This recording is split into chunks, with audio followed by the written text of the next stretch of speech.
Great day, exciting to see our guys out here today and pro day. Like I say, they all got dreams and aspirations. One of the reasons they came here, and you've had them since you was a little kid. It's fun to watch them go out there and work, and look like most guys did a great job, and hope everything goes well for them.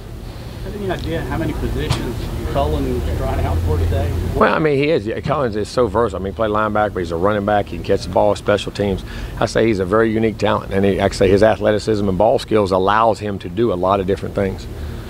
Dan Campbell being back, an old A&M tight end. First chance I got to meet him. It was great. He seemed to put, at least Jay Sternberger and some of those guys kind of at ease because he's been there, done that. Oh, he has, and he's just a down-to-earth guy. And guys that have played it and coached it and been there a long time, I mean, they can make you feel at ease like that. And that guy, he's very successful in everything he does, not only as a player here, but as a coach there. And, I enjoyed meeting him. Seemed like a great guy.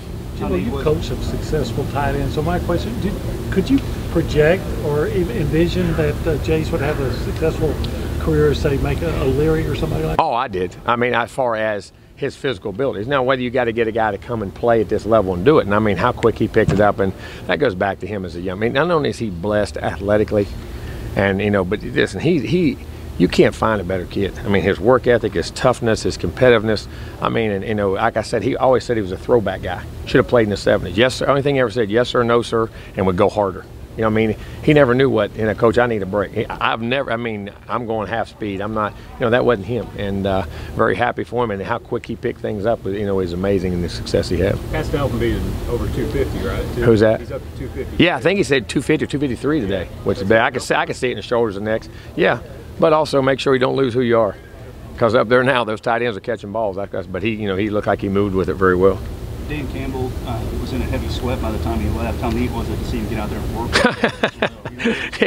Well, those coaches now, they get into it now. They're trying to pick their guys and make sure, so they're going to not make a mistake. But that's when guys, if you played full speed, you usually coach full speed. A little bit scary when you see, particularly as underclassmen, to declare how much better they've gotten, and you've got to replace them now. Well, but that's the nature of the beast now. That's the world you're in. I mean, that's what's happening. But yeah, I mean, there's not a lot of guys that do come back like that, and most guys, if they have the chance, they're going to go. But I think it's important to go based off your potential and where you can go in the draft. I think that's the thing you got to be. Have I maxed my value out how high I'll ever go? If you do that, I think you should go. If you don't, because with the money you leave on the table. But hey, they're all going to be great. I think they're all going. There's a lot of really good football players out there that do well. What about the guys, Jimbo, that got to do the Senior Bowl and the Combine, and then on top of it all? What is all get to do all three? What does that do? Well, I mean, you actually, because these drills right here, they're seen if you can play.